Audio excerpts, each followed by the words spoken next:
This episode of The Dig is brought to you by our listeners who support us at patreon.com and by Verso Books, which has loads of great left-wing titles, perfect for Dig listeners like you. One that you might like is Planetary Mine, Territories of Extraction Under Late Capitalism by Martín Arboleda. Planetary Mine rethinks the politics and territoriality of resource extraction, especially as the mining industry becomes reorganized in the form of logistical networks, and East Asian economies emerge as the new pivot of the capitalist world system. Through an exploration of the ways in which mines in the Atacama Desert of Chile have become intermingled with an expanding constellation of megacities, ports, banks, and factories across East Asia, this book rethinks uneven geographical development in the era of supply chain capitalism. Arguing that extraction entails much more than the mere spatiality of mine shafts and pits, Planetary Mine points towards the expanding webs of infrastructure, of labor, of finance, and of struggle that drive resource-based industries in the 21st century. Planetary Mine, Territories of Extraction Under Late Capitalism by Martín Arboleda, out now from Verso Books.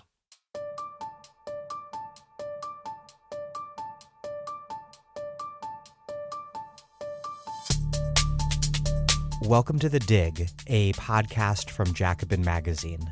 My name is Daniel Denver, and I'm once again broadcasting from Providence, Rhode Island, though in a different studio because, of course, COVID-related complications. The organizing we do and the decisions we make now will in hindsight be incredibly important. The test of a movement is precisely how we respond to difficult moments and to crises. And as I've said in recent days, this is particularly true for a movement like ours, which has accomplished so much in recent years, building a left politics in the United States that would have been incomprehensible just 5 years ago. We have a lot of work to do, but the good news is that that is precisely the work that we are doing. We've got to double down on our organizing work, very much including the important work of helping socialists win down-ballot races. The presidency is big and important, of course, but everything else matters too, immensely. And so this week I'm highlighting a few more down-ballot races so that you can learn about them, support them, and also launch similar campaigns wherever you live. We are entering a crisis that presents both grave dangers and huge opportunities.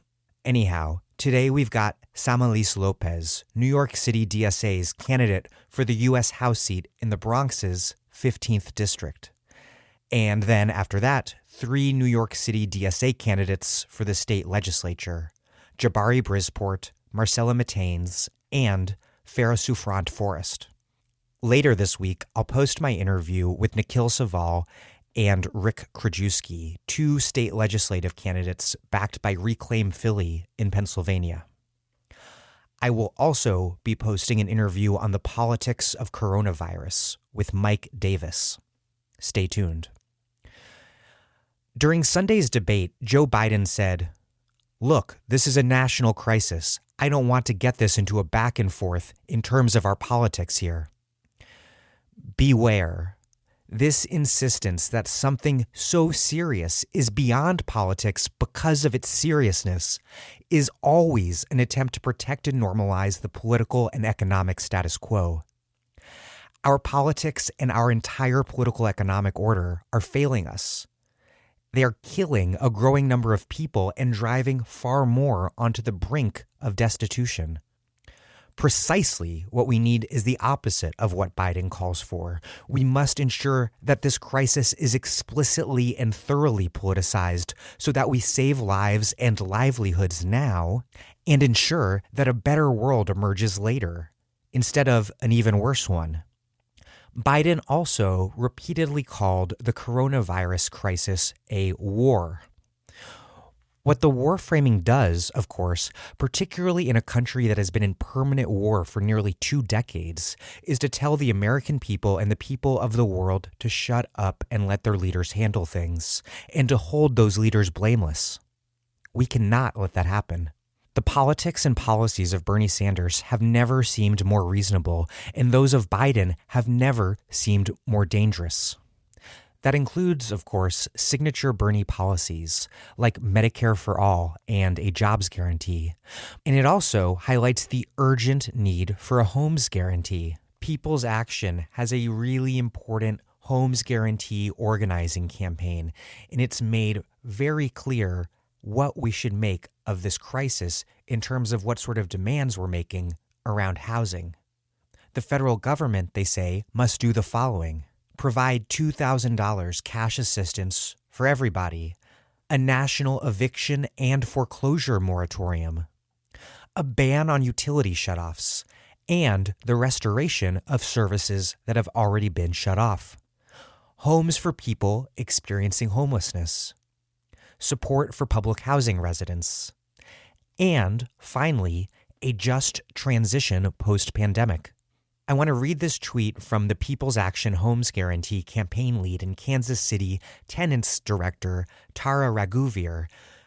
Quote, COVID-19 demonstrates more clearly than ever that we cannot continue treating housing as a commodity. It's killing us. We must establish housing as a public good. Everyone can and must have a safe, accessible, sustainable, truly and permanently affordable home, a homes guarantee. And housing, it turns out, is also the top priority for each of these New York City DSA candidates. All of these interviews were conducted before coronavirus upended everything, but their demands for housing justice that we discussed are more relevant than ever. Before we get started, right now we need a lot of smart analysis. Right now, a lot of you also have a bit more time than usual on your hands. And so we will be upping content production here at The Dig, adding regular short-form interviews on the present situation alongside our normal fare of long conversations about books. If you appreciate what we are doing, please consider joining your fellow Dig listeners in making a contribution at patreon.com/thedig. We will also mail you through USPS, which is still up and running, a left-wing book or books in the mail if you contribute at least $10 a month. I know some of you have a bit more time to read. Anyhow, please take a moment and contribute what you can now at patreon.com/thedig. That's patreon.com/thedig. Okay, here's Samelys López, who I interviewed from my regular studio in Providence. Samelys was born in Puerto Rico and raised in the South Bronx by a Dominican mother, growing up in the New York City family shelter system. Today, she is an organizer running for Congress in the Bronx, in New York's 15th District.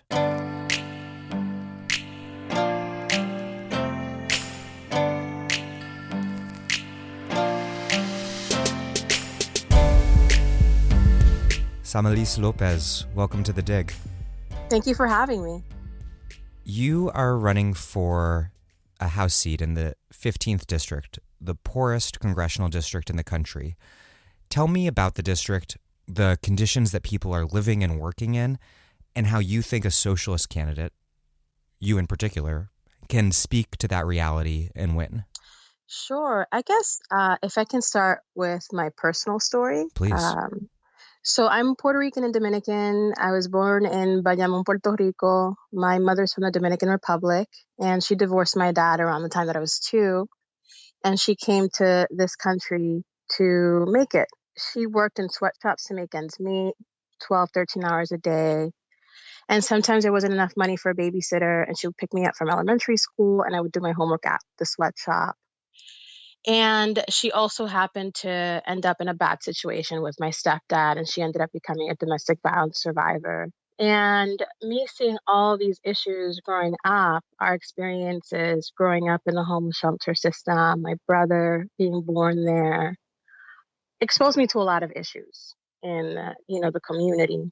It exposed me to income inequality, violence, poverty, worker exploitation. So what I keep saying on the campaign trail is that my experiences are not unique in the city and specifically this congressional district. There's a lot of people that still experience that.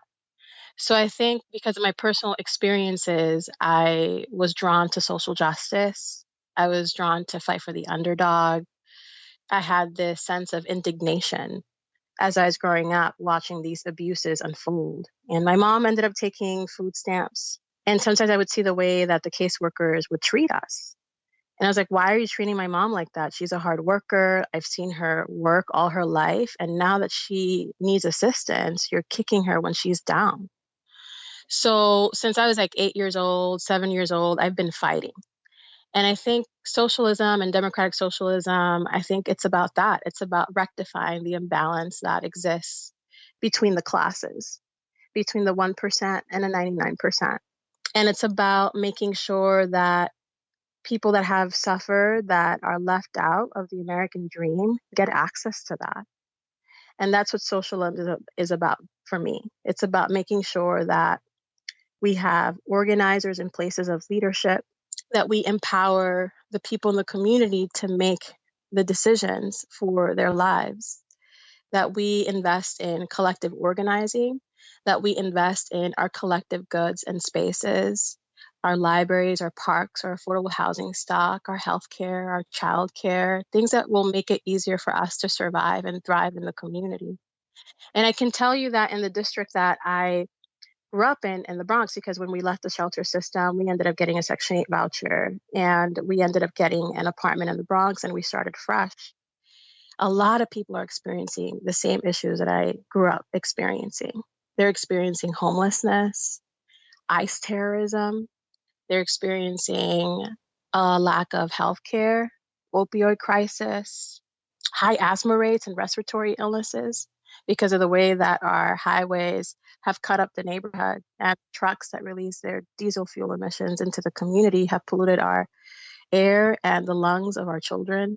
So we definitely need to fight for things like a Green New Deal for the South Bronx with the guidance of the existing frontline communities that have been on the ground fighting that fight.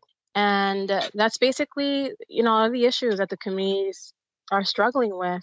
The Bronx is a revolutionary, resilient borough, and we've been defined by movements such as the Young Lords, the Black Panthers. So it makes sense for the revolution to keep continuing here in the Bronx. And I'm really grateful that the New York City Democratic Socialists of America chapter has taken a leap of faith in our campaign because it's a great partnership. So one of the things that I pitched to them is there's no county in the entire country that embodies the mission and the values of the Democratic Socialists of America than the South Bronx. And I'm really grateful that I have their support. There were more ballots cast for Obama and Hillary Clinton in your district than in any other in the country in recent elections. Your district, in other words, is really solidly Democratic in terms of how it votes. Definitely. I think it's the most Democratic county in the entire country, but very heavily dominated by machine politics. Right, which brings me to my question, because as we've seen nationally, many Democratic voters have followed the establishment to consolidate behind Joe Biden. So my question is, how do you see the left in general, but in your race in particular, making the case that vote blue no matter who, this idea that all we need to do is defeat Donald Trump, just isn't good enough, but that in fact it's just those sorts of politics that help Trump get elected in the first place? How do you make that case? Oh, absolutely. I think that that's what primaries are about. It's a spirited debate where we talk about who we want to represent the Democratic Party. So in the door knocking that I've been doing for the past few months in the campaign, along with my volunteers, Bernie Sanders resonates. they consider Bernie Sanders to be the transformative working class champion, organizer in chief that we need to have in the White House. So I haven't heard a lot about Biden. I mean, before Elizabeth Warren dropped out, I heard a little bit about her, but I've been hearing mostly about Bernie Sanders' vision, the vision around housing, environmental justice, his consistency over the past 40 years of his record in public service, the things that he's fought for, the things that he stood up for when it wasn't politically convenient for him to fight for those things. So I think that his message is resonating. And in 2016, that was 2016. It was a different conversation. But now, in the 4 years after the election in 2016, now we're seeing that a lot of people are getting to know Bernie, and a lot of Black and brown people that live in the Bronx are really inspired by his movement. And they feel like he's the movement candidate that we deserve to have, represent us in the White House. Sometimes people even tell me, well, the only reason I'm going to give you my vote is because you're a Bernie Sanders supporter. Right. The perceptions get really oversimplified. I mean, the big surge in Latino support for Bernie has sort of challenged that narrative. It's sort of undeniable that Latinos have become core to Bernie's voting base. But amongst Black voters, we also see this kind of generalization of the politics, which are complex, have complex origins, of older Black voters in the South to Black voters everywhere. When looking at Massachusetts, looking at Nevada, Bernie was right behind Biden with Black voters. Did well. Well, I think that's what you just answered. Your own question. I think there's a generational divide in the African American community. I think that the young people in the African American community overwhelmingly support Bernie Sanders, as the Latino community and a lot of diverse communities, because he represents that change. He's promising to cancel student loan debt. I mean, that's something that is a silent crisis that a lot of people in the community that I hope to represent are struggling with. And a lot of immigrant families struggle with that too, because they look at education as a promise of America and an opportunity to level the playing field and rectify the imbalance that we've been talking about throughout our conversation. So they have fear for their children being burdened by student loan debt. And they see in Bernie Sanders a champion that's going to eliminate that, and that's going to jumpstart the economy and, make people feel like they can achieve their dreams. So Biden, I can tell you for a fact, does not represent that, at least in the areas that I've been door knocking in the community. And there's definitely a generational divide. But at least in places like the Bronx, I can't speak for other places in the country because I haven't been door knocking out there yet. But in the Bronx, there's definitely that energy. And they love what he's doing around making sure that the places of work get access so that they can organize more effectively. I know that our undocumented brothers and sisters sometimes get targeted by ICE when they start organizing for their wages. The bosses then come in and say, okay, you're going to organize against me, I'm going to deport you. And they call ICE. And they do that to our undocumented brothers and sisters. And Bernie is fighting for the Whistleblower Act, which is saying, well, no, you're not going to be penalized or criminalized because you have the courage to organize and speak out against worker exploitation and oppression. And, that's starting to resonate because in places like the Bronx, there's a big immigrant community. And many of those immigrants are working class. Overwhelmingly. Representative Jose Serrano is retiring, and he's held that seat, the one you're after, for a long time. And you worked in his office while in college, I believe. How do you rate his record, and how do you relate to it on the campaign trail, given that he's become such a fixture in the Bronx? So he's actually pretty well respected and loved by many people in the community. What I really love about him is that he always focused on building a multiracial working class coalition. And he brought everybody together. He didn't play the politics of division, and he used racial identity politics to divide and conquer. A lot of people in the current establishment in the Bronx and beyond are saying, oh, well, this is a Black district now, or this is a Latino district, or, XYZ. But the representative that this community deserves is a representative that's going to unite everybody in the community. and is going to be intentional about reaching out to the most marginalized press, and is going to be intentional about reaching out to people who haven't been spoken to and haven't had a seat at the table for a long time. So we can't afford to have the politics of division play out in this race. We need a uniter, and we need someone who's going to be intentional about making sure that the silent voices have a seat at the table. And that's something that I respect about Jose Serrano. And one of the things that I learned from him when I was in college is his commitment to the environmental justice movement, and how he learned from the movement leaders on the ground that were fighting for the Bronx River and to transform Concrete Plant Park, because it used to be a wasteland, the Bronx River, and that was definitely an eyesore. So, what that experience working, for him taught me is the importance of being accountable to a movement. And that's something that I definitely plan to do once I get in there. I think that anybody who's, running for a seat like this has to be responsive to the people on the ground that are making the change. Because in the 70s and the 80s, when the Bronx was burning because of the landlords that were burning their own buildings for profit, it was a community that stayed here. So it's my responsibility, should I get elected, to listen to those voices, to bring the community with me to Washington, to honor that movement that came before me. And that's what people like Serrano, in his own way, represents. So that's the kind of leadership that we need to continue, and that we need to respect and take it to the next level. And, working alongside people like AOC, Ilhan Omar, the squad in Washington right now that are engaging in the politics of transformation, that is a kind of revolution that we need in this country. In addition to exploring creating more than a two-party system, right? I think that's something I would love to, see in the future. But we need to step away from the politics of a broken transactional political system and embrace the politics of transformation. I wanted to refer back to something you just mentioned, which was how people in the rest of the establishment want to say this is a black district or a Puerto Rican district or whatever.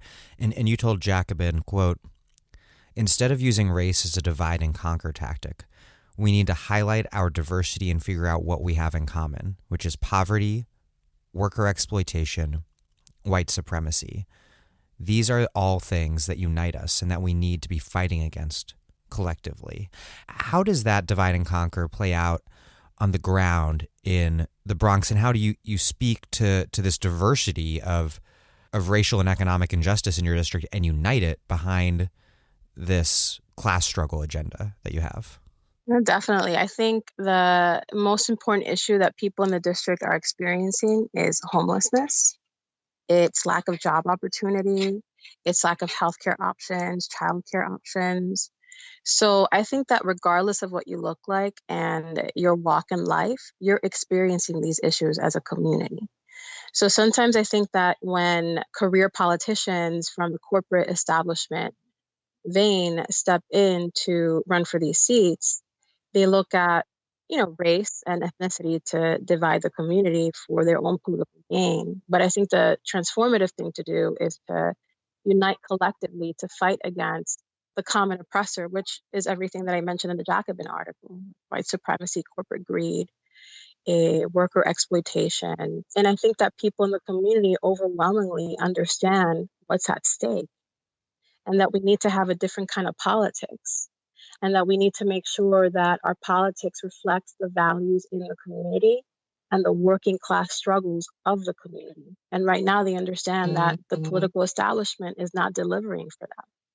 I recently interviewed 3 DSA candidates, New York City DSA candidates for the New York State legislature: Marcela Mitaynes, Phara Souffrant, and Jabari Brisport. And all 3 of them are laser focused on housing, which makes a lot of sense because there's a housing crisis, as you've mentioned, in New York. There's a housing crisis all over this country. Housing has gotten extraordinarily expensive and is a key way that capitalists siphon money out of the pockets of working class people. How would you use a seat in the House, the U.S. House, to assist that city and state struggle, which has had major advances? This huge bill passed last year, which isn't the end of the struggle, but accomplishes significant tenant protections that didn't exist prior to the bill being passed. How would you assist that struggle from the U.S. House, and how would you use your seat there also to amplify it nationwide? Because New York's maybe one of the most extreme cases, but it's by no means a unique case. Yeah, definitely. We need to amplify the local efforts here in New York State. Based on my personal experiences with homelessness, it's definitely something that, well before I decided to jump into this race, I've been devoted to. My professional life has consisted of building housing in the Bronx and in New York City for people in vulnerable situations coming out of the shelter system. So, because of my early experiences with the shelter system, I ended up learning how to build housing in graduate school and being part of the creative process of how to do that. But then I learned that there are limits because at the end of the day, it's a profit-making enterprise, unfortunately. So I think that we need to target predatory land speculative practices that artificially increase the cost of rent in the community. And we need to fight for a homes guarantee so that we can build 12 million units of social housing over the next decade that includes supportive housing, permanent housing. We need to decommodify housing and fight to take this predatory profit-making element out of the equation. Because in the richest country in the world, there should be no person living in the streets. There should be no child that grew up like I did, that or was born in the shelter system like I did, or like my brother was born in the shelter system. You know, I grew up in the shelter system, but there should be no people like that in the richest country in the world. We should be fighting to make sure that people have access to a dignified home, that they feel safe, so that they can go to school, so that they can live their greatest greatness and achieve the American dream. Having a home is really important. I think it's taken for granted by a lot of people. But if you are in the shelter system, and sometimes people can't even get access to the shelter system, right? You know, they live on benches or they live in overcrowded conditions. So we also have to expand the definition of what it means to be homeless. Because if you're in an overcrowded situation, you're homeless. If you're couch surfing, you're homeless. So we need to expand the definition of what homelessness Right, means. because people homeless on the street, they're the tip of the iceberg, and then the other tip of the ice right below are the people in the shelter system, who are not as visible to the public. But then below that is everyone else who is paying, like half their income as rent and could lose their apartment at any time. Right. And a lot of people are just a paycheck away from being homeless. And these are hardworking people that are just not getting their due because their wages are not rising to the level that they need to survive. And that's not their fault. That's because we're part of this capitalistic system. Because for capitalism to work, you have to have people on the bottom and you have to have people at the top. So people are struggling to get by, and we need to have a radical redistribution of social, economic, political power in this country and wealth that flows from the 99% to the 99%, because it's the 99%, the workers, that create the wealth in this country. And there should be a redistribution of wealth that rewards that. So that can definitely be seen in the affordable housing crisis that we have. And if I were to get elected to Congress, I would work very closely with Ilhan Omar and all of the co-sponsors of the Homes for All Act that she introduced to make this a reality for people living in America, living on the streets, living in the shelter system. That's one of the first things I would do, co-sponsor, figure out how we can make that a reality.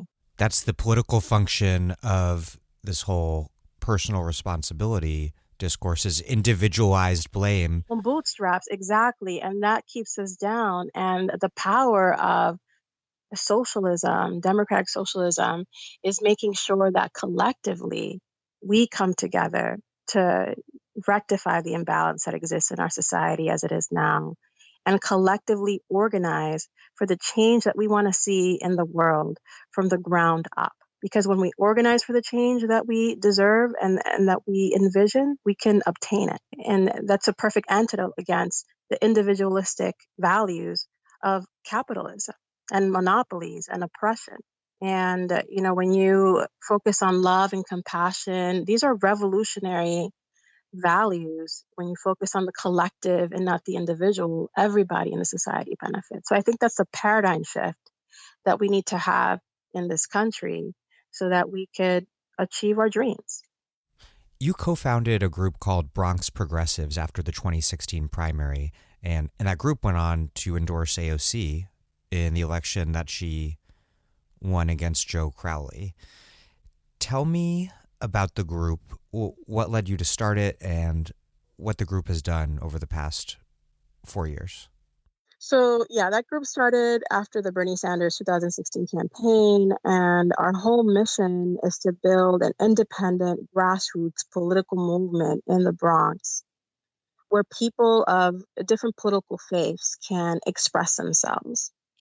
And our mission is to educate people about the structure of the Democratic Party and to identify directly impacted people, community activists, people that are already on the ground, so that they can run for local party positions and things like that to essentially transform the Bronx Democratic Party from within. So that's a big thing that the group has done over the past 4 years. In addition to endorsing grassroots insurgent candidates like Alexandria Ocasio-Cortez. For us, when we first learned about her, we were so impressed with her ability to communicate, how dynamic she is. And for us, it wasn't a matter of, well, we're going to support the safe choice like everybody right now in the political establishment is doing with Biden. We're going to take a political risk because this is a woman. We need more women. We need more women of color in Congress and all levels of government. And she's talking about the values and the issues that matter to us that we've been fighting for collectively for years. So if we're going to support a candidate, our view is that we need to support the candidate that's going to speak truth to power and empower the community and use their platform as a way of elevating the working class struggles on the ground unapologetically. And someone who's going to be a partner with the movement and the community that put them there. And that's something that we just saw in AOC. And there was no way that we were not going to support her because she embodies that political representation that we need to re-envision. And again, this goes back to the theme of stepping away from this transactional, broken system and embracing the politics of transformation. And that's what AOC is. And not only AOC, but other women of color and other people of color that are coming up in politics now see that government is for us and that collectively, when we organize for the changes that we want, we can transform our society. So that's a big thing that the group has done, in addition to fighting against the Independent Democratic Conference, which was 8 New York State Senate Democrats that were empowering Republicans to stay in power in Albany in 2018. So we united with the rest of the progressive community in New York City to basically do away with that arrangement and make sure that the Democratic Party is responsive to the working class and the grassroots. And a number of those Democrats who were part of the IDC selling out to benefit not only Republicans but but Governor Cuomo, a number of them were from the Bronx. Right. The key kingmaker was from the Bronx. So we decided it was more efficient to concentrate on the leader of the IDC. And, we organized in the Bronx to basically oust him from power, and it was successful. And now we have a wonderful representative, Alessandra Biaggi, and we were able to successfully create the right political conditions for the most progressive tenant rent reform laws that Albany and New York State has seen in a generation. So politics and community activism can work together to create the change that we need in the community. So I don't know if we hadn't created those political conditions for the IDC to be abolished, that we would have had these tenant rent reform laws that we've seen that have benefited so many people in the community. So that's a great example of how when you create the right political conditions, it can benefit a lot of people in society. It was really the grassroots activists that came together on the ground to fight for housing justice for all.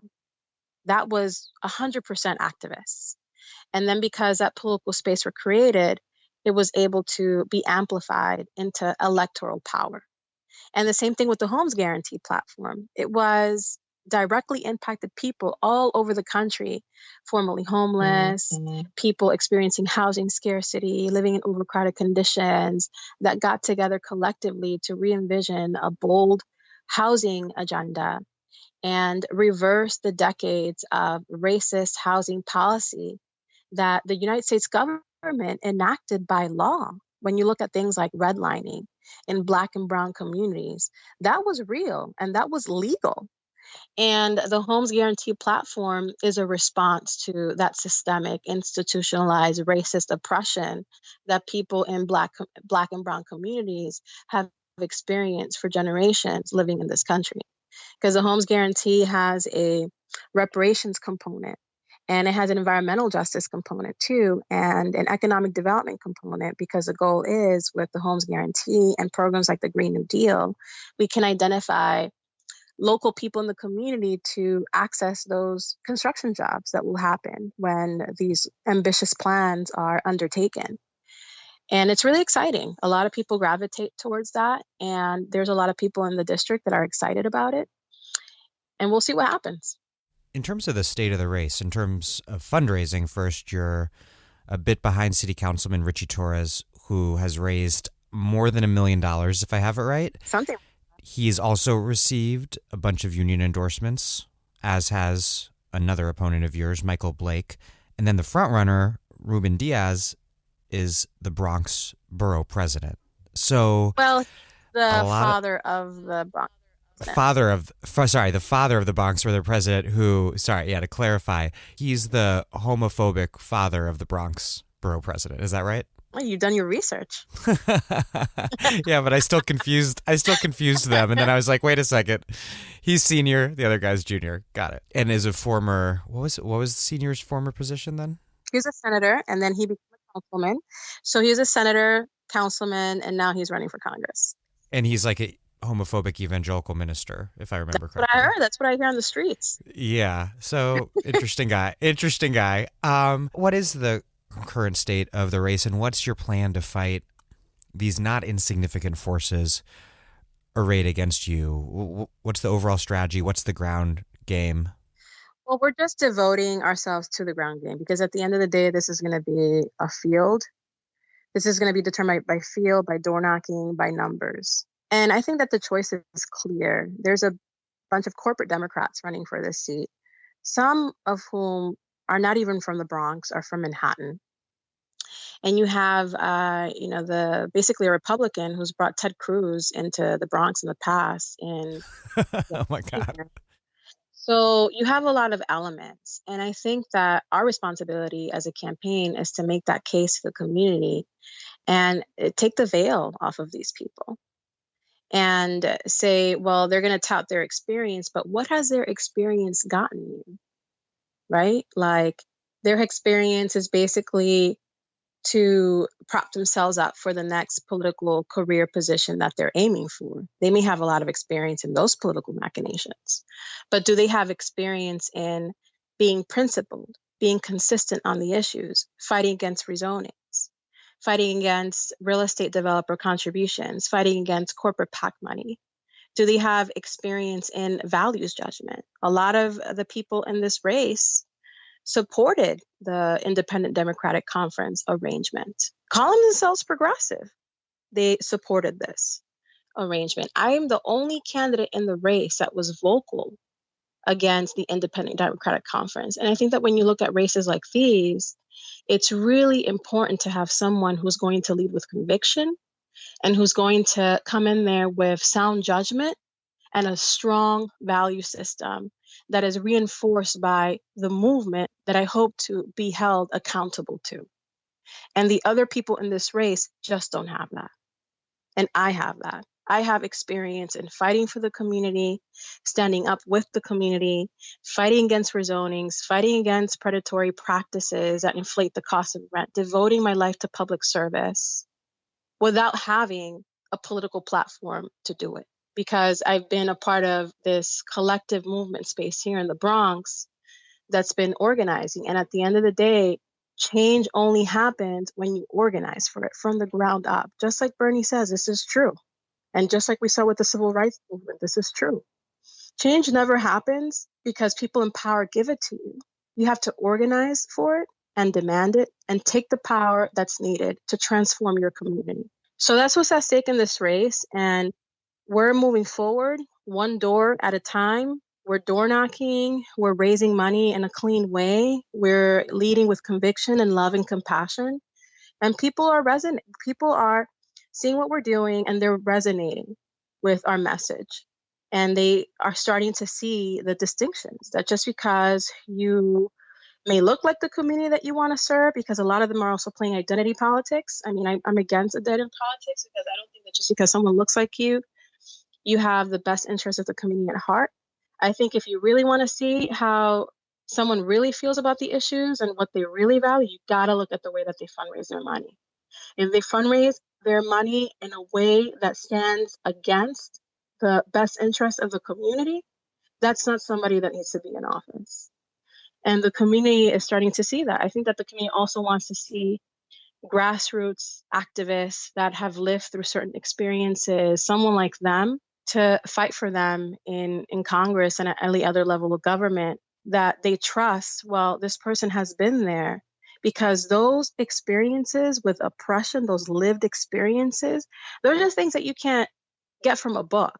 Those are things that you just can't open up like a manifesto and be like, okay, so like I'm a socialist now because I read, paragraph A, B, Z of, Article AEY, Like, do you know what I'm saying? Like, it's not an academic book club. Like, lived experiences are worth their weight in gold, especially as it relates to lived oppression. So those are the kinds of things that keep you grounded or keep someone like me and many other people like me in the movement space grounded in this struggle and understanding that this is why I'm here. I'm here to fight for transformative change and justice no matter what. And it's going to take the community to help me get there. And it's going to take me listening to the community and humbling myself to make sure that the activism and the change that they're yearning for on the ground is translated into electoral power, is translated into political empowerment, and that we continue to look towards the past, our revolutionary past, our resilient past here in the South Bronx, to make sure that we tap into that magic that has always defined us as a borough, as a county, and make sure that we honor that legacy and take it to the next level. So that's basically what we hope to do, what we've been doing, channeling that beautiful, magical, revolutionary legacy that defines the Bronx. And something else that, like I say in every interview, is that I understand that the South Bronx has a set of economic challenges. And that's true, that's undeniable, but we're not just the poorest congressional district in the entire country. We're a resilient community, we're a beautiful community, we're a diverse community. And we have a lot of activist energy, a lot of movement leaders here locally in the South Bronx.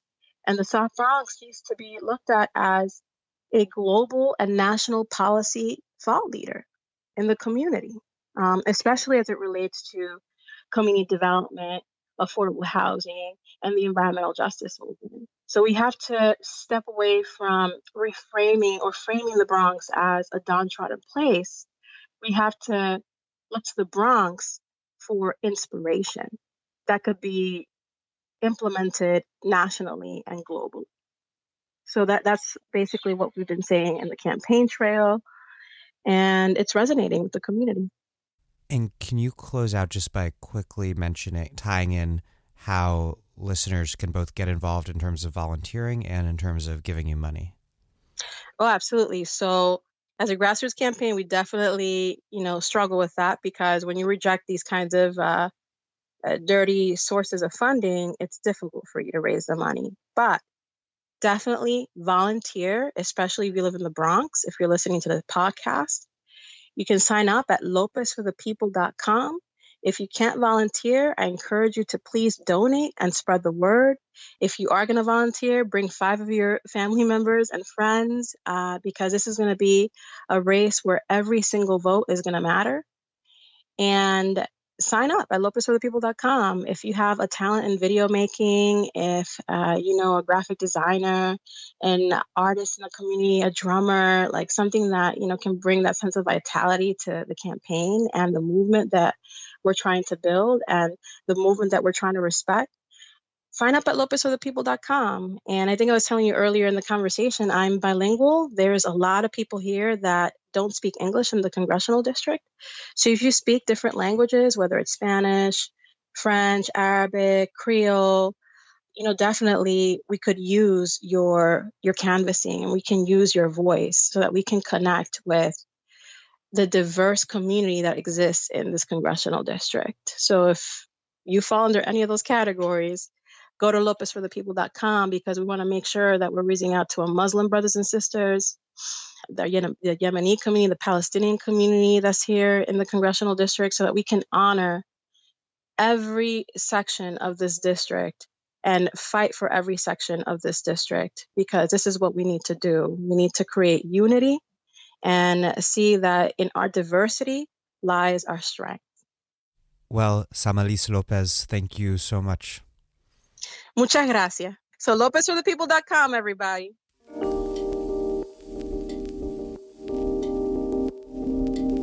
Samelys López is an organizer running for Congress in the Bronx, in New York's 15th District. Next up, Jabari Brisport, Marcela Mitaynes, and Phara Souffrant Forrest. Jabari Brisport is a public school teacher, union member, and Democratic Socialist. He's running for the 25th State Senate District in Brooklyn. Marcela Mitaynes is a former undocumented Peruvian immigrant and tenant organizer. She is a Democratic Socialist running for Assembly in District 51. And Phara Souffrant Forrest is a union nurse, tenant organizer, Democratic Socialist, and the proud daughter of Haitian immigrants. She is running for State Assembly in New York's 57th District. I interviewed them all in person a few weeks ago in Brooklyn.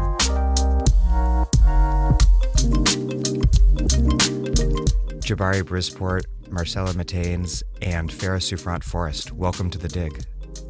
Great to be here. Yeah, thanks for having us.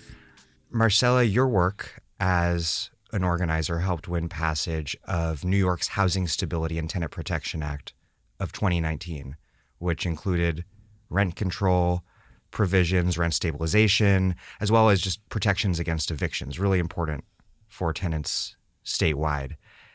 Jabari, you've been arrested, I believe, protesting luxury developments. Yep.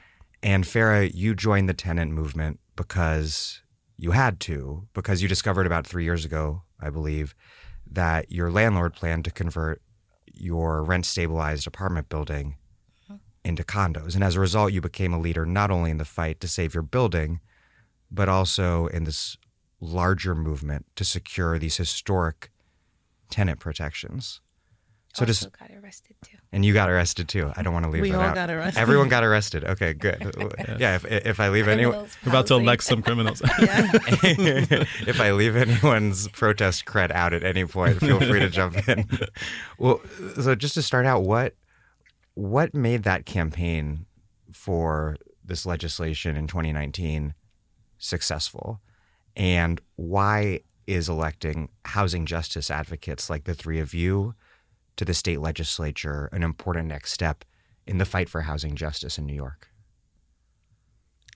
For me, I've been doing this. Yeah, I've been doing this a little over a decade, and I also became involved through my own housing issues and getting displaced from a rent-stabilized apartment that I shared with my family for over 30 years. Seeing my neighbors being displaced, we got a new owner in 2006, and within 6 months, he displaced half of the 35-unit rent-stabilized building. Not understanding what was happening, seeing my neighbors at community organizations, city agencies, why weren't these people like connecting the dots and really understanding what was happening, but most importantly, understanding that as tenants, we had rights. So a lot of it is just been years of a movement that's been building as New York City continues to be in a housing crisis. So this was a campaign like many campaigns that we have done in the past, always hoping for the best but expecting the worst. We had gotten to a point where we got used to losing in Albany. But a lot of it also was lesson learned throughout the years, particularly depending and expecting what we thought were our colleagues and our supporters and our allies really going up to bat for us. And what we were realizing was that there was a lot of real estate money involved in politics. And so a lot of fake friends. Exactly. And so we started getting smarter. And I think the movement decided also, and you can see as the organizations also started expanding and changing, that in order for us to get the legislation passed, we really needed to elect people that were going to make it happen. And that included getting rid of some incumbents that had been beholden to real estate because of the money that they had received. So that was a big push and a big effort in making this a reality and building leadership throughout the years. I mean, just for my community alone, working with monolingual Spanish speakers who are predominantly undocumented, who don't understand the way our government works, who come from countries of oppression, that aren't civically engaged. I mean, it took time to educate them. It took time to give them the skills to be leaders. It took time to get them to learn to go up to Albany and fight for our legislation and getting them involved in elections.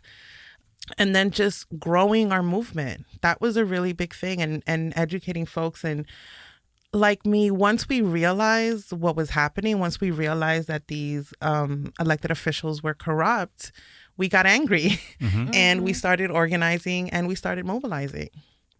Yeah. I mean, if I can briefly add on to what Marcela is saying, like this notion of like the movement growing and expanding and building, it's what was so successful about the housing campaigns last year is that there was coordination on a level that had never been seen before in New York. I mean, you know, tenants unions have been a thing for a while now in particular buildings.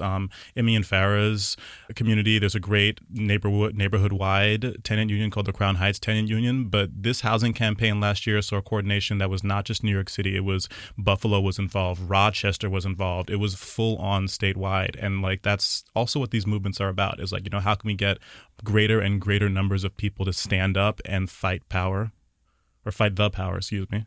Yeah, I mean, no rational person would put New York City and the rest of New York State into the same state, but there it is. So you have to figure out how to do this stuff statewide. But then that's what is so unique about this movement. I mean, I started out in my building, right? Organizing in my building, and then I joined the Crown Heights Tenant Union. But you get swept up. You get swept up because you're seeing that so many people care about housing. And so it allowed us to push the envelope in ways that we've never thought before. I mean, for us to go there with 9 bills demanding the elimination of major capital improvements, to say that we deserve the right to have years of look back. But then now the argument is changing to the point that we're saying, listen, this should go beyond rent stabilization, rent stabilized tenants, and that all tenants deserve a right to be in their home and feel like they're secure. As a candidate, I have gotten in trouble for pushing it even further and saying, hey, rent should be eliminated. We should not be paying rent, you know? And the idea that behind that is that housing should not be a commodity, that housing shouldn't be for profit. Regardless of the model that you use, we can use public housing, co-ops, or even land trust, but whatever it is, it has to be different than what we're used to, which is landlords taking our money, sitting back, and then we're paying the price for we're paying these exorbitant prices. And so this is why it's so important to have us say that we're democratic socialists, that we are bringing an entirely different, it's not new, but different alternative for New Yorkers that are tired of how it is in New York State. The idea that real estate is controlling our legislature, knocking it out. We're not taking corporate profit. We're not taking corporate money. We're not taking money from real estate developers. But then even going further and saying things like housing is a human right. And when we get onto other topic, it's like, oh, these people are bringing something spicy. Socialist politics is always keeping it spicy, which is a good thing. There's a lot that you all said that I want to get into more depth on, but maybe we should step back at first and just talk a little bit about your districts. What are your districts like? Who lives there? And how have politics typically operated in those districts? What does politics as usual look like, and how do you beat that politics as usual with socialist politics? I like to give a little story. I had called one of my supporters up, and he said that, oh my God, you called, this is exciting, but you wouldn't believe what happened. I said, what happened? He said, Walter, my incumbent Walter Mosley came to his door and was knocking on the door. So then this person is very enlightened. He's like, wait, if you're knocking on my door, you must have a challenger. He said, yes. So he said, tell me more about your challenger. And he said, well, she's young, she's a socialist, And I just said, well, that's a bad thing. Those are two bad things, right? But tell me more. Tell me more, right? Well, he did look up more and ended up supporting my campaign. But that's what's so interesting. Like, we are pushing the envelope. We're changing the way people basically think of politics. The incumbents normally just send out a mailer, put up some flyers, but here we have an established Democrat knocking on doors, feeling that he has to be forced to engage now. Jabari again. My district, our districts heavily overlap, which is a really beautiful thing that allows us to collaborate in ways that candidates don't typically do. So my district spans most of central Brooklyn. I'm not sure how many of your listeners know the neighborhoods, but it's Bed-Stuy, Fort Greene, Clinton Hill. Phara and I overlap in like 2 or 3 neighborhoods in the district, and then Marcela and I actually overlap in Sunset Park and Red Hook, which is 2 of the neighborhoods in the district. So they're very diverse. My district spans so many that it's massive Black African American populations in central Brooklyn, and then deep Latinx populations on the waterfront in Red Hook and Sunset Park. And it's kind of like Phara said, the machine politics have been there for so long and just sent out flyers and all do paper endorsements of each other. But I think what they've been seeing in the past couple of years is that, machines, they become obsolete, and these institutions are very brittle and very susceptible to, populist socialist demands where we are actually knocking on doors and meeting people and activating entire bases of community members who have not participated in politics. Yeah, and my district is predominantly Sunset Park and Red Hook, and I'm trying to unseat a 24-year incumbent. And it's been startling to me to see how little effort he has to put forward to get reelected. Literally, the weekend before the elections is when you see him and his people out. We're talking also about a district that has one of the lowest voter turnout. So people become disengaged. They feel like they aren't represented. They're concerned about the corruption in politics. And so having real conversations with folks and understanding that we do have the power and we do have a voice and we have the right to be represented, it's really engaging people in a grassroots movement is what we're doing, which is very similar to the housing movement that we've done. And so seeing the same things from the incumbent, sending out people to have feelers to get a better understanding of what the issues are in the community. I'm hearing that his office is actually calling. I think in the early fall, the incumbent had a palm card with the date of the primary, which was very surprising. And then just talking to folks, trying to understand what some of the issues are. His office is currently now calling constituents, checking in on them, asking them what issues and problems they have, reminding them that their office is there to help. Suddenly he's very attentive. Yeah. Even more so. Funny. I'm also on the community board. So at the last community board meeting, there was a new staffer that he hired that was introducing this one person that was going to be dedicated completely to tenant issues, and that his office was there to assist. And I was like, my, we have his attention now. So yeah, he's definitely feeling the heat. I've got little over a decade of work that I've done in the community that I grew up in, creating leaders in the community, having communications with organizations and leaders of the community. And so they're definitely concerned. They didn't have anyone to answer to before. And that's what we're changing. Mm-hmm.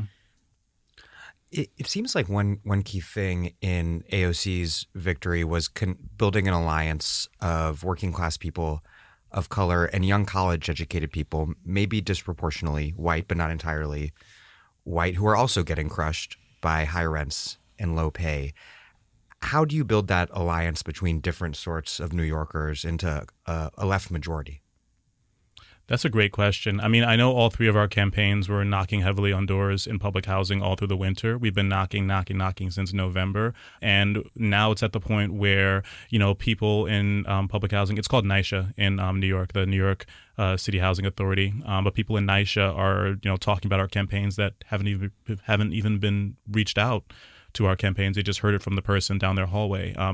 These are low-income people of color that live in public housing that are now interested in working-class candidates because someone came to their door, and these politicians don't come to their door because I guess they don't value the opinions of these working-class people of color in their communities. And that's been a great alliance with the DSA, and I'm excited to see what comes out of that beyond these campaigns. How these people get brought into our movement, because it is about growing the movement as much as possible. I want to see 1 million socialists in New York. I mean, well, one way to look at it is like the ordinary college-educated transplants in New York might be seen as, on some level, having like a conflict of interest with long-term working-class residents. But these people are following where the jobs are in a city like New York and confronting actually similar. Is there a way that what's framed as a conflict of interest is actually obscuring what's a commonality of interest? When I first joined the Housing Justice for All, and there was a group from Rochester that came down, and I was like, oh my God, Rochester's in the house, because I remember as a student at SUNY Geneseo in school upstate New York, people don't think that place has tenant issues. People don't think that places like Rochester has tenant issues, but renting a room that's 1 bedroom with no windows, that's not right. But that's some of the conditions that we as students had to put up with. Or the fact that you could be in Rochester in the middle of December and your landlord tells you you got to be out in 10 days. There's no housing court. There's no special privileges for you. You just have to be out. So that conversation, because I've been there, I was able to connect with that. But, sometimes in New York City, we get so closed off in our bubbles that we don't think that the person from Syracuse has some of the shared experience, or maybe is running from the same experiences or worse experiences there and coming to New York to try to get something better. Housing is a basic foundation of life. You can't build unless your foundation is solid. And housing intersects with everything else, with education, with jobs, with health. And so it's been years of neglect and getting us to the housing crisis that we have. And that's the common thing that we share. I mean, going up to Albany and talking to the elected officials, we've spoken to their staff, their interns that are having housing insecurities. This is a common thing. Unfortunately, we're not talking about it. And that was really instrumental in building the movement, is the fact that we could get New York City politicians to support the rent issues and the rent problems, but it was the upstate legislators that were kind of like saying no, like housing and rent stabilization, housing issues. That's a city issue. And it's not. We were able to expand the conversation because we started reaching across the state and talking to people and having those conversations where I don't think that, 2 years ago, we would have been able to have a conversation about universal rent control. Mm-hmm. Like that was so not something that, the real estate industry was going to allow to these politicians, but we've broken past that. And so now we're on to the next thing. What else do we know? What else do we need to do? Because we knew, and we go through this every year the rent laws are up is having a debate within the campaign about what are the key legislations that we're going to push forward. And we knew even if we were successful in getting all 9 bills passed in 2019, there was still a laundry list of things that we needed to do to really make changes. And what people don't understand is that this capitalist society is making money off of poor people. They are making money off of keeping people in the shelter system. They are making money off of the large number of homelessness. And this is a conversation that we need to have. We need to educate people so that they understand. And they're making money off of poor working class people of color. And you have 3 working class, people of color running for office, from our communities. And we represent our communities. We need, and that's what we need more in office is public school teachers like myself. It's nurses like Phara. It's tenant organizers like Marcela. And just talking about the building movement that's been said, like that's something that we're really showing in the way we run our campaigns. Like, you can talk about the level of coordination on the housing Justice for All campaign. We have a level of coordination between our campaigns that has not been done anywhere that I know of. I mean, we are doing joint canvases with literature with our faces on them in the places where we overlap. We traveled up to Albany together to do joint demonstrations. Yeah. We released joint platforms on decarceration, and we released a joint video on good cause eviction together. Like no other campaigns are doing this where they're coordinating at this level. But like that's what it's about. Like, and that's what democratic socialism is about to me too. It's we're consistently collaborating together to build this vision that we want for the future. And I think it's also we've been conditioned to think that we're asking for too much. That now is not the time. I can't do this right now. We have other priorities. No, this is a big issue, and we need to start solving it now. We need to do it now because we can't wait anymore. We can't wait any longer. Our communities are rent burdened. They're paying more than half of their rent. Their salary towards rent, and then you're thinking about everything that's left beyond that, the utilities, which people don't understand that in New York City, the second most common reason why you might be evicted is because of the utilities. You couldn't pay the bill, the light bill or the gas bill.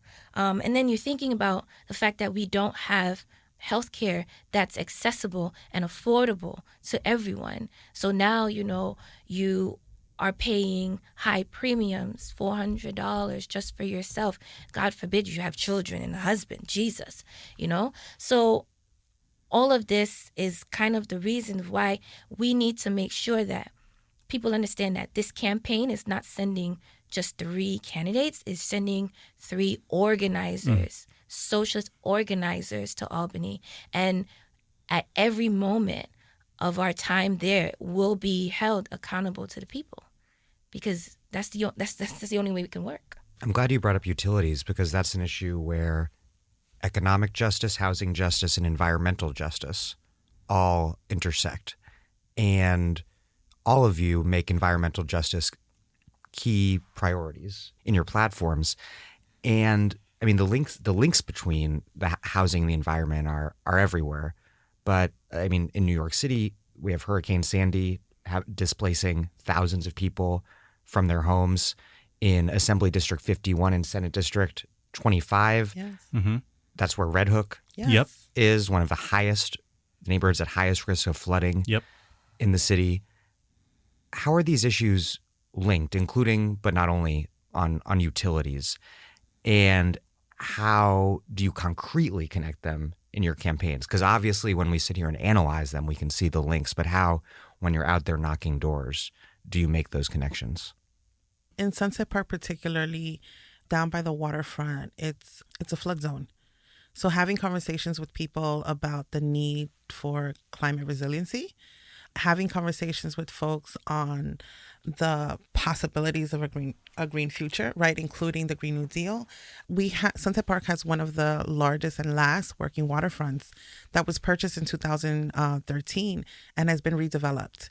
Unfortunately, the developers are looking at making money, and so the businesses that they're bringing in the events that they're having are not really meant for the community. And having conversations about that and what their presence means and that displacement. We also have a community organization called Uprose that's been doing a lot of work on climate justice. And they have a vision of what that waterfront could be, including preserving it for future manufacturing and jobs of this green new economy. That would be huge if that's something that we can do, because the green economy would actually bring living wage jobs to the community, allowing working class to move up into the middle class and investing in our community by being homeowners.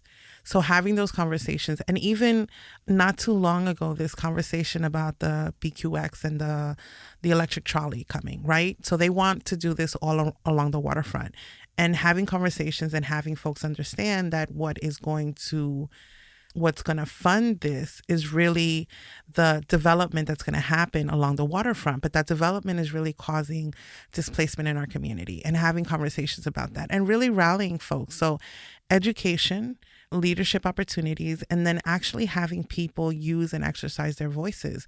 We were successful in Sunset Park in getting one of the stops along the trolley to be eliminated. Now we have to work on the rest of we have to band with our brothers and sisters along the waterfront, because this is not something for us. I know Red Hook is a transportation desert, but it doesn't make any sense to bring in an electric trolley in a flood zone area. If we have another storm, that trolley is going to be paralyzed. That's not going to help at all. So having these real conversations so that people understand, so that they can start making decisions about their future, and we can start deciding as a community what it is that we want. These sorts of things like electric trolleys, which we see popping up in various cities, they sort of pose as being about solving transportation problems, but they're neither the most ecologically efficient nor cost efficient. They're about kind of remaking the neighborhood aesthetically, right? Exactly. So having conversations of the fact that the trolley having a stop in Sunset Park is not a coincidence with the redevelopment that's happening. It's to allow people from the outside to commute into our communities. And what's happening is people are coming into our communities and seeing that it's still affordable compared to the rest of New York City. Seeing the cultural diversity, which is now becoming very unique as our neighborhoods and New York City becomes to gentrify. And so what they want is some of that. Right? That becomes commodified as a selling point. Yeah. Exactly. And you're pushing out long-term tenants that have been here, that have helped create these communities, who are not going to be able to afford to be here through the changes. I'm Naomi Klein. You're listening to The Dig, as well you should be, and you can support them on patreon.com. This episode of The Dig is brought to you by our listeners who support us at patreon.com, and by Verso Books, which has loads of great left-wing titles, perfect for Dig listeners like you. One that you might like is First Class Passengers on a Sinking Ship, Elite Politics and the Decline of Great Powers by Richard Lockman. The extent and irreversibility of U.S. decline is becoming ever more obvious as America loses war after war and as one industry after another loses its technological edge. In First Class Passengers on a Sinking Ship, Lockman explains why the United States will find it impossible to retain global dominance. He contrasts America's relatively brief period of hegemony with the Netherlands' similarly short primacy and Britain's far longer era of leadership. Decline in those cases was not inevitable and did not respond to global capitalist cycles. It was the product of the success elites had in grabbing control of resources and governmental powers. In this process, not only are ordinary people harmed, but capitalists become increasingly unable to coordinate their interests as a class. They fail to adopt policies and make the investments necessary to counter economic and geopolitical competitors elsewhere in the world.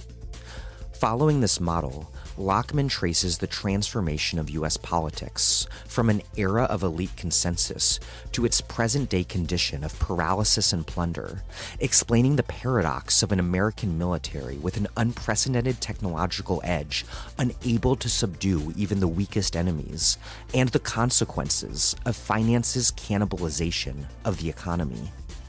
First-class passengers on a sinking ship, Elite Politics and the Decline of Great Powers by Richard Lockman, out now from Verso Books.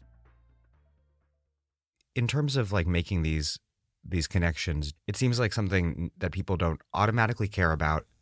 I mean, maybe some people automatically care about housing, economics, the environment. But do you have to do some work to make the connections for people? One of the things that happened last year was there was blackouts in Canarsie. There was blackouts in New York, in Brooklyn, right? Blackouts in Canarsie, parts of lower southern Brooklyn, and which is a predominantly Black, people of color. The reason behind the blackout, it was not random. It was actually selected because they wanted to preserve the power for Wall Street and other affluent parts of Brooklyn. Our local power company, Con Edison, did this very deliberately. I mean, I'm a Haitian woman and I understand blackouts from a Haitian standpoint. So being in Brooklyn and seeing power cut off, and this was chosen due to the zip code that you were living in, that's disgusting. That's unacceptable. And it's crazy to think that people have gotten so used to be pushed to the side that they didn't even question it.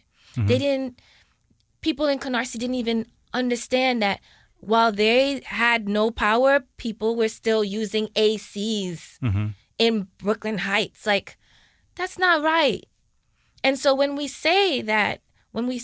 talk about public power and saying that we should democratize this and we should control it, take it out of the hand of stockholders and investors and put it back in the hand of people, it kind of thinks, it shifts something in their brain. Like, wait, maybe this is something, even if it wasn't something that I cared about, right? We know that Hurricane Sandy, right? We understand flood zones, but understanding that our electricity and the grid should be under our control, they're like, oh, wow. Maybe they hadn't considered that to be possible before. But once you consider something to be possible, this is what I mean by like we've been conditioned to like not think outside the box and being pushed back on the ideas that we have. But it also talks about the resiliency of us as New Yorkers and working class, right? That if something happens, we know how to keep moving forward. And last year, it was the blackouts. A couple of years ago, it was, the snow that wasn't shoveled in communities of color. Oh, my God. I went to New Jersey because I knew there was a huge snowstorm. I was going to play with my nephews. And I came back 2 days later, dropped off at 34th Street, not much snow there, hopped on the train, came back to Brooklyn, and a block away where I usually take the bus up the hill, no plowing. Had not been, you can tell it hadn't been plowed for days. Marcela, there was a B-48 stuck on... Which is a bus for those listening from outside of New York. I'm sorry. There was a bus stuck on the road for a straight week. Can you imagine? Just sitting there? Just sitting there in the middle of Washington Avenue, just sitting there. And there were no ambulances. No one could go past. Police officers couldn't move. It was disgusting. But yet, as Marcela said, other places were paved. I mean, cleaned up. Why? And then they expect us to stay still and stay quiet about this. And that's the other thing, people, when they learn about these things, are getting angry, and rightfully so. We're using that anger and putting it into a movement. And what we're getting pushback because this is some of what happened in the rezoning in Sunset Park. We're being told we're just being loud. We're being told we don't want to have a conversation. We're being told that we're just here to create noise. No. We are trying to have a conversation. We are trying to tell you what's going on. You're ignoring us. For years. So we're going to get, yeah, exactly. So we're going to start getting louder and louder until you understand that we are the ones that have the power. And when that doesn't happen, that's what we're doing. That's what this movement is about. This movement is about building collective power and taking that power back and giving it to the working class and the community. And we're not going to wait our turn. We're not going to stand back and wait for somebody to come and save us. I think we have so much capacity in the community. I mean, as a union nurse, I never thought that. Who would have thought that I would have been running for office? But I have capacity. Marcela has capacity. Jabari has capacity. Like, we have the ability, and we are working with a community that is not a victim. It's not shell-shocked. It is woke, and it's ready to mobilize, and we are mobilizing towards this vision for our communities, a vision of justice, a vision of dignity for our community, the idea that we can self-determine our path through life. We don't have to accept these set courses. You know, this idea that poverty addles with your brain somehow, and you can't think, you can't move. No, this in fact gives you skills to survive and push forward.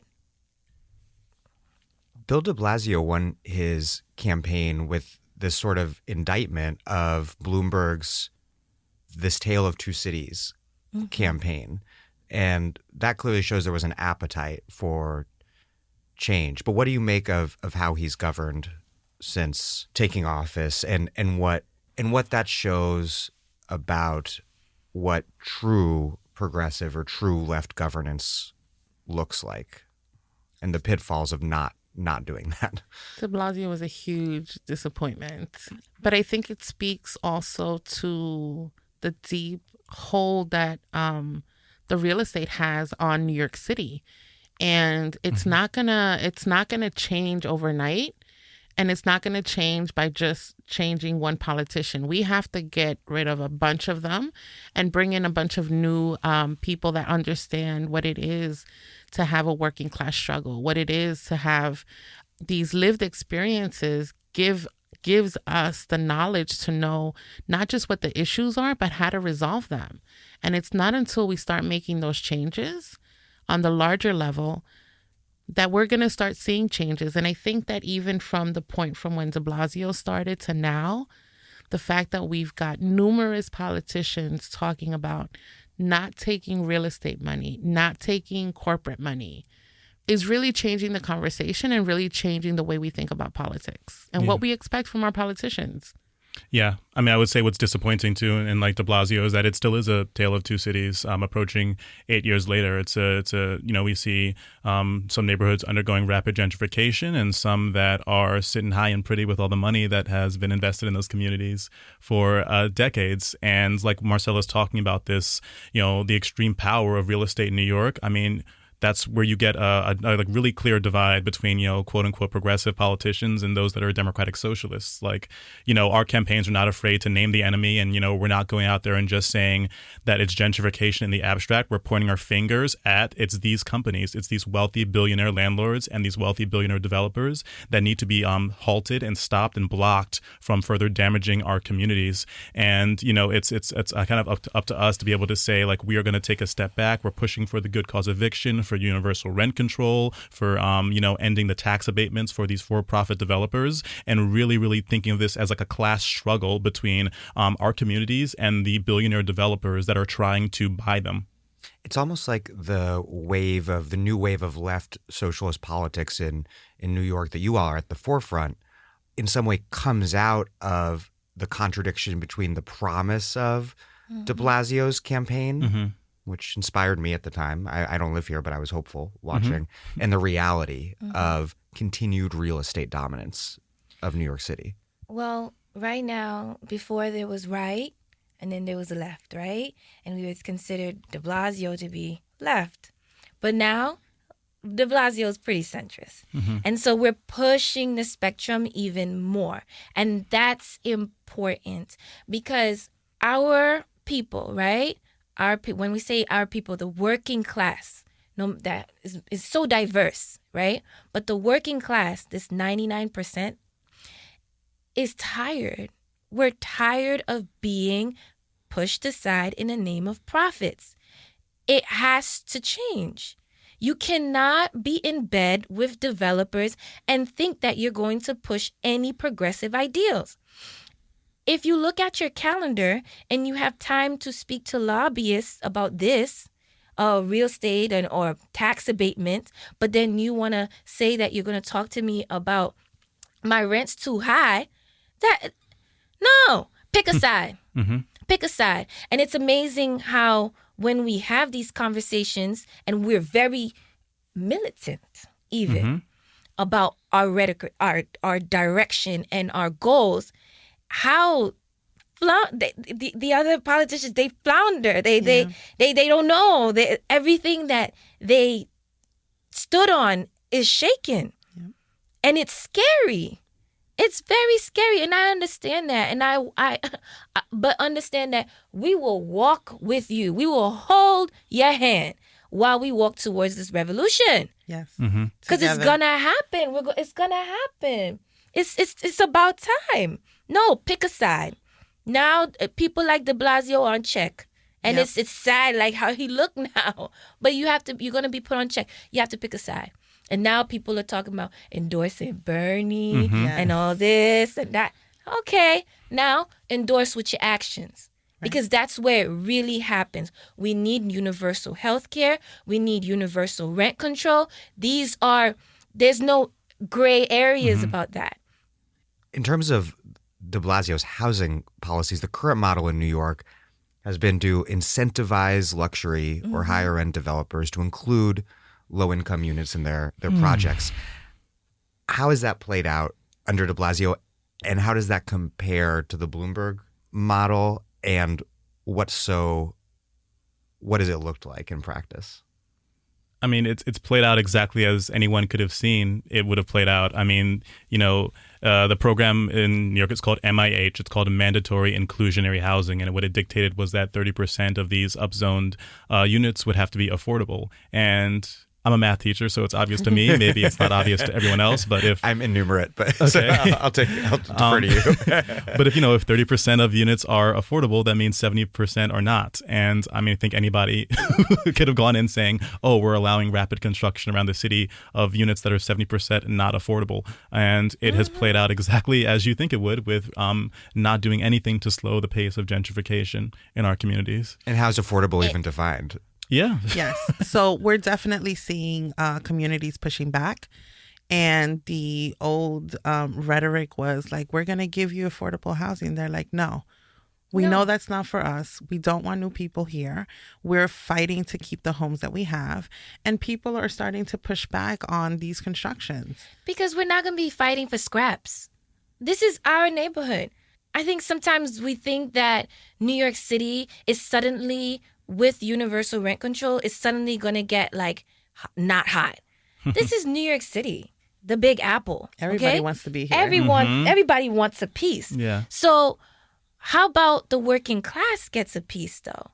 I think these tax abatements, these programs are just designed to then further push it in your face that you're not the one you're not the priority. Yeah. And our communities don't want scraps. We don't want the leftovers. Honestly, if we're not getting that 70%, you could keep your pie and then we'll just move on to somebody else that's willing to work with us. There's no negotiations with that. Unions organize people as workers. Civil rights movements have organized people as Black people or Latino people or queer people. The women's movement as women, disability rights movement, people with disabilities. In New York, the left increasingly seems to be organizing people around their status and identity as tenants. And out of control rent, as we've been discussing, is no doubt a shared problem amongst huge numbers of people in New York. But a shared problem does not automatically lead to a shared identity and then a common struggle around that shared identity. How have organizers in New York over the years taken these conditions and help people understand them as common conditions rather than individual isolated problems and predicaments, and turned that into a movement of people fighting together to change those conditions. Education is a big piece. For someone who didn't understand the rights that I had as a tenant to then be displaced from a home that I shared with my family for over 30 years, I felt embarrassed. I felt ashamed. I felt all these things. And one of the things we don't talk about is the trauma that's instilled when that happens. There's a community organization called Neighbors Helping Neighbors who was trying to organize in our building, and it was very difficult. And I also was very skeptical of what they were trying to do and how they could actually help. And part of it was because I didn't know my rights as a tenant and what existed. It wasn't until I started participating in their monthly tenant groups that it really acted as a sort of support system for what I was going through, and made me realize that I wasn't just going through this, but I had a lot of neighbors in the community that were going through the same issues. And together we learned why this was happening, and that this wasn't isolated situation that happened to us as individuals. It wasn't because of your failures. Right. This was part of a larger issue that was happening in the community. And that allowed us to not just like learn together, but really be mad at the way the system was being played out, and wanting to turn that anger into action, and realizing that there were other people that were willing to do something about it. And it started off with some neighbors in Sunset Park, but then realizing that there was this whole tenant movement of people across the city, and being able to participate in those meetings and those campaigns was really eye-opening to the possibilities of what we could do when we joined together. And then just growing on that. I'm a union nurse, and I'm a member of New York State Nurses Association. And we have been pushing for a long time safe staffing, right? The idea that you have a nurse that has a set number of patients that are assigned to her or him or they. But for such a long time, that was focused on the idea of protecting the nurse, right? But when we couple it with the idea of universal health care, the conversation now shifts, okay? When I say safe staffing, I am actually saying patient safety, right? One of the issues that we have is medication errors, right? Whether it be, the medication comes from the doctor, gets cleared through the pharmacy, and then it gets to the nurse. The nurse is the one that's administering that medication. Nurses statistically catch 80% of the error on a good day, right? But when you're on the unit and you are missing nurses on that unit, right? So instead of 3 nurses for, let's say, 27 patients, now you're down to 2 or even 1, right? How is that one nurse going to guarantee that all her patients or his patients or their patients are safe? It's impossible. Now then, when we explain this to patients, clients, our neighbors, people who all know that one day they can be a patient too, even the nurse can be a patient too, then it shifts. Wait, so what are we fighting for exactly? Even if we get universal health care, if it isn't coupled with nursing ratios, safe staffing, then it won't work. And then we start thinking about safe staffing on many other levels. Okay, is it just a nurse? Do we have enough doctors? Do we have enough patient care technicians, right? On the behavioral health floor, if you can have 1 or 2, you can have 2 nurses, but if you don't have enough behavioral techs, nurses get hurt. Patients get hurt. You understand? So this is one way I've seen that when we take this one single issue and we couple it with this idea of universal care, then it just shifts the whole paradigm and everyone can get on board with that. Right. In all these cases, it's about figuring out and identifying how all these bad things are connected to one another. And then in turn, figuring out and pointing out how people's interests in getting rid of these bad things are all connected to one another on the other. Yeah. I mean, like, it's funny. I mean, people can align on the issues even if they don't even, recognize themselves as part of the same group. So I'll just real quick. I mean, I spoke with this elderly Caribbean woman in Crown Heights who is struggling with her rent, and she doesn't always have money for groceries. So she told me she's thankful for the food pantry, which broke my heart because no one should have to be thankful for a food pantry because the rent is too high. And on just the other side of the spectrum, I spoke with just a young yuppie white dude from Clinton Hill who's making over $80,000 a year and also said that he is struggling with his rent and feels that he is burdened as well. And, they will never see themselves in each other because, they're just completely different demographics, but they can both agree the rent is too damn high. And, we are getting attacked on both sides and from all sides from developers and real estate interests. Stepping back to talk a little bit more about the bill passed last year, a key step in passing it was ousting something called the Independent Democratic Conference, which people in New York are very familiar with and people not in New York might not be so familiar with. But they were these senators who were ejected in the 2018 primaries, and they were a coalition of so-called Democratic senators who caucused with Republicans, provided Republicans with the majority. Votes and the majority, delivering the chamber to them. How did New York organizers manage to get rid of the IDC, and what was the relationship between that electoral victory in 2018 and the passage of the 2019 housing bill that followed? And then finally, what does that all say about what needs to happen in the 2020 election in terms of replacing establishment Democrats with movement leftists in your races and also really everywhere possible in this country? Yeah, I mean, it was really incredible to see citywide coordination against the IDC. That was the acronym for them, the Independent Democratic Conference. We call them the IDC. It's now a nasty 3 letters in New York if you say it. It's a curse word. Yeah, it's a curse word. It's don't say the IDC. Oh my gosh. But there was a no IDC slate of about 8 politicians challenging them in their incumbency. There was coordination between them, and it was a group effort to say, we're going to oust these fake Democrats and input some Democrats that are true to the visions of the party.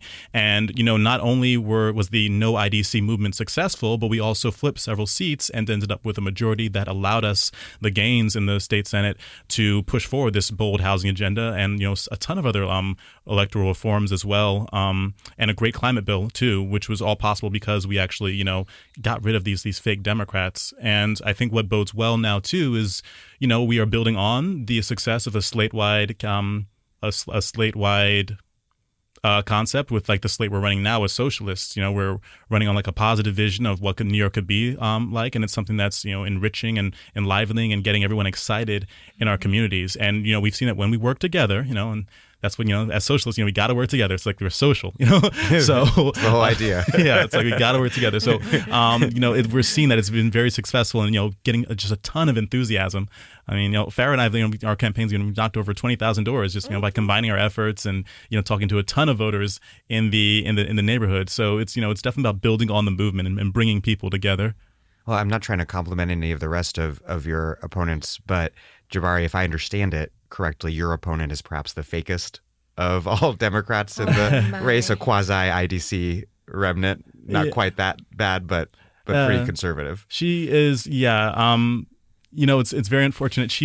There were literally protests outside her apartment last year during the tenants' rights because she refused to sign on to any of the bills until the last moment where she got strong-armed to actually voting yes on them.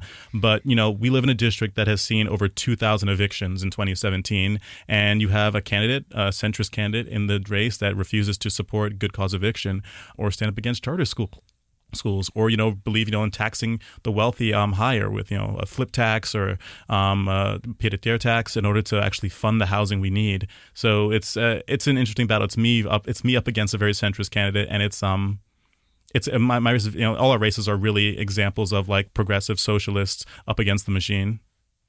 By the way, she was a real piece of work. Jesus. I like her never saying her name. No, we're not going to say her name. She will not be named. She was a piece. I mean, I worked with a group in East New York. I don't know. But anyways, we were working in a group in East New York, and I had a grown man cry because he was so frustrated with the complete blankness that he got from trying to appeal to her and appeal with such all of what he was, which is, I am struggling, I need help. New York and East New York is one of the most struggling neighborhoods in the city. Yeah. It's ridiculous. Do you two want to touch on this other question about the IDC or? I think a lot of it was very new to folks and trying to for us to figure out a strategic way of getting the message across. And I think that definitely having workshops, having conversations with individuals, but also coming up with like props and like videos to really explain like visually what was happening and understanding how disruptive this really few people were in giving the majority to the Republicans, and how that actually was stalling bills that we wanted, right? And so it took a lot of effort, but it also really caught on. And I think there's this other aspect of when people are educated on what's happening and when they understand that what they're living is not an isolated issue, there's this natural anger that comes out and wanting to fix what's unjust. And I think that really speaks to the movement and how people have been able to mobilize and channel that anger into actually doing something. And it's been really beautiful to see that collaborative effort really be successful in ousting, what was it, like 8 out of the 9 of the IDC members. Oh my God, I can't wait till we make a socialist caucus. Imagine how disruptive we will be. Disruptive, but good. Yeah. Good rather than disruptive to the status quo. and evil. To the status quo. Yeah. But how much we will turn things around. How much we can accomplish. How much we can accomplish. Yeah. How much things have been put on the back burner that we will be like, hello, this needs to happen now. Yeah. I like to tell New Yorkers, like, think about how much you hated the IDC. That's how much you'll love the socialists. Oh my God. You're going to love us. Ooh, yes. Phara, as you mentioned earlier, I think at the top of the interview, you've said in the past, quote, fundamentally, I don't think anyone should be paying rent. And I couldn't agree more with that. But how do we get from here to there on this issue of housing, but also more philosophically, more generally with left politics as a whole?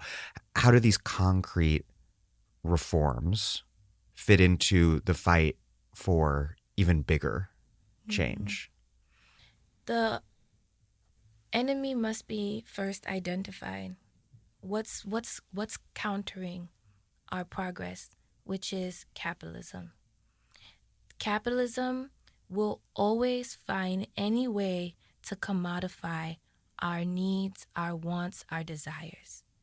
So when we talk about housing or any other topic, until we oust the system of capitalism, we will always feel as if we are going to be marginalized, pushed back, our needs pushed to the side, and the greater good of making money, making profits be put ahead.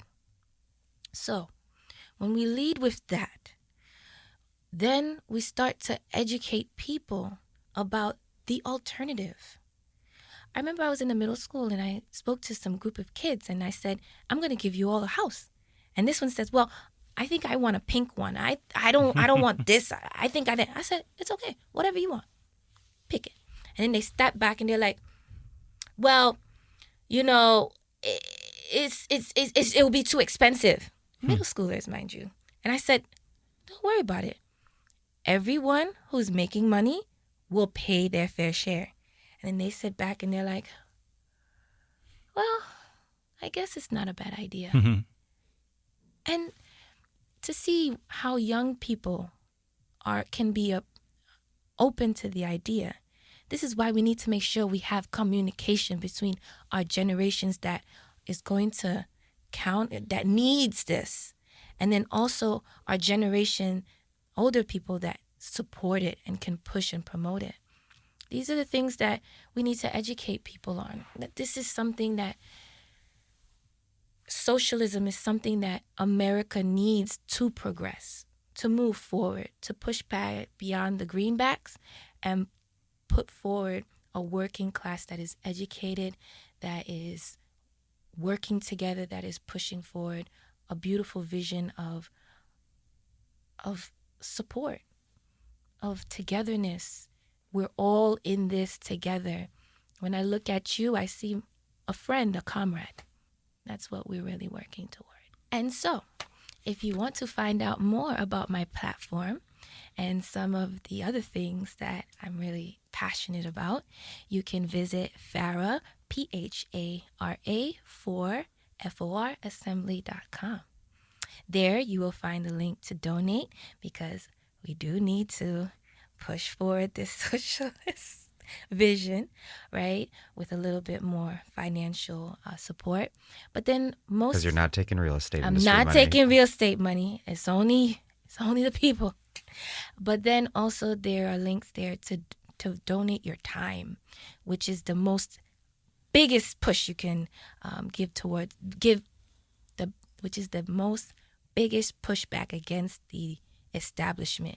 Your very time, your body time, that'll really show that, hey, we care. Neighbors talking to neighbors, stepping up and starting conversations around these issues.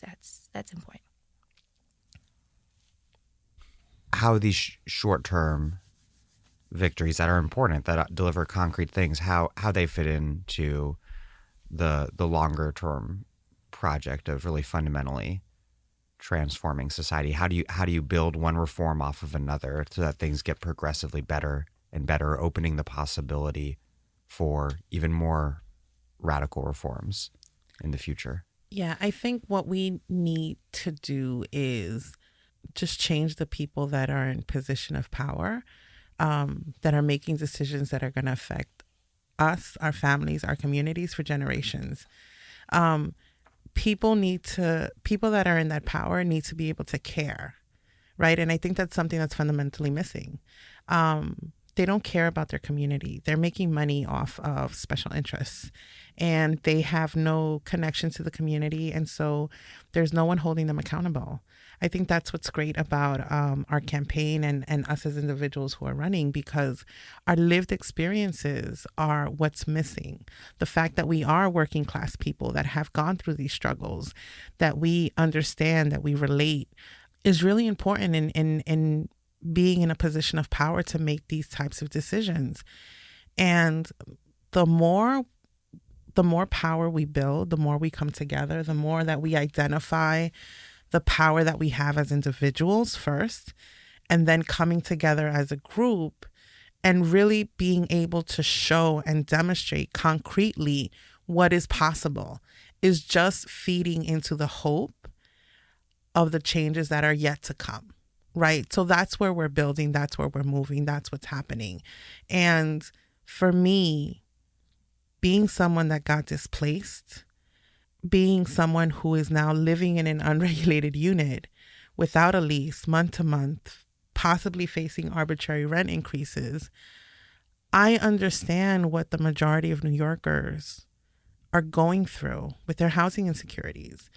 And it really is a testament to the power that we have as individuals to be able to come full circle and to be able to be in the state assembly voting and pushing for a good cause bill that would protect not just tenants in my community, but tenants across the state of New York, right? Like, that's what we're doing. Things are also a little bit different from me as well as a Latina. There are Latin women in political office, but they don't look like me. Being able to identify as an immigrant indigenous woman from Peru, I would be making history as the first Peruvian American in the state legislature. And we're building power from the bottom up.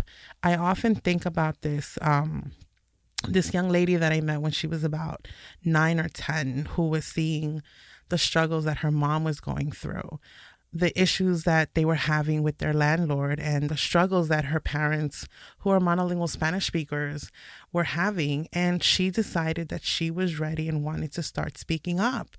And, you know, after years of organizing in that building, the tenants band together and filed a lawsuit against the landlord for violation of their human rights.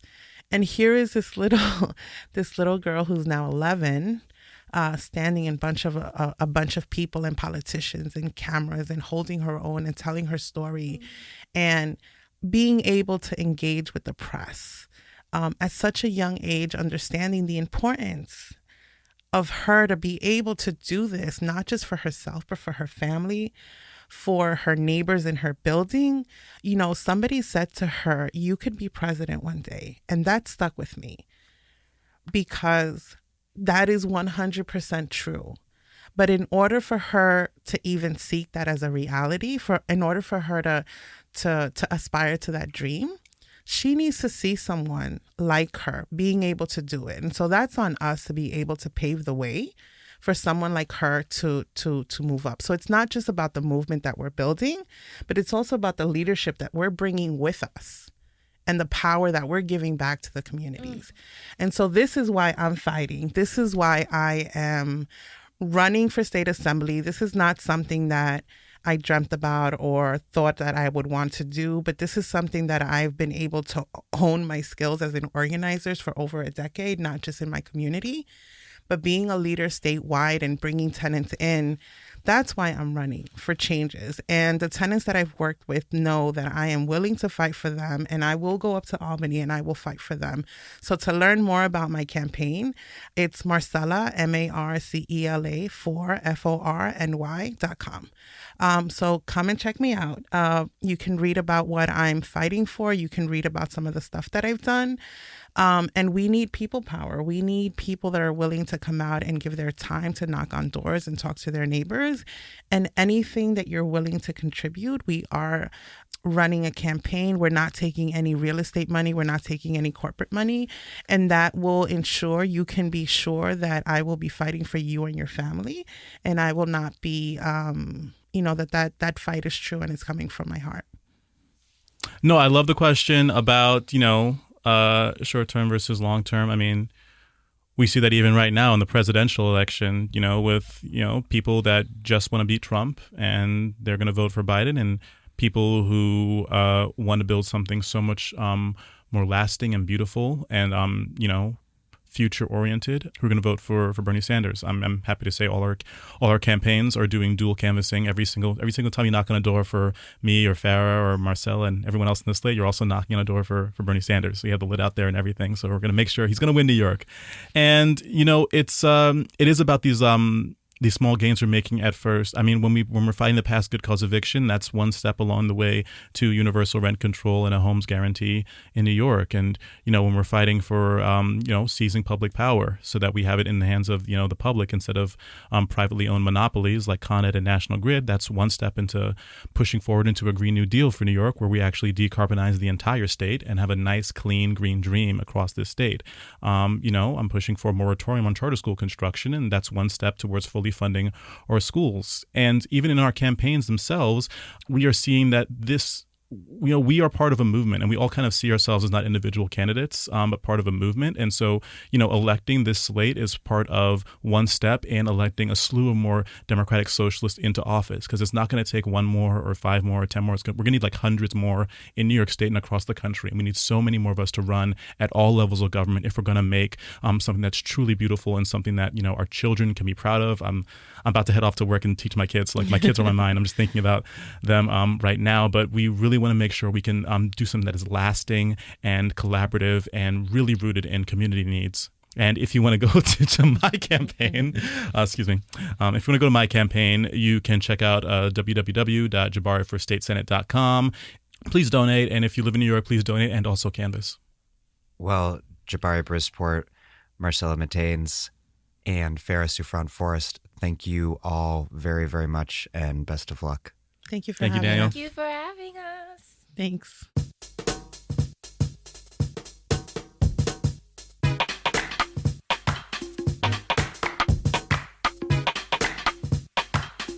Jabari Brisport is a public school teacher, union member, and Democratic Socialist. He's running for the 25th State Senate District in Brooklyn. Marcela Mitaynes is a former undocumented Peruvian immigrant and tenant organizer.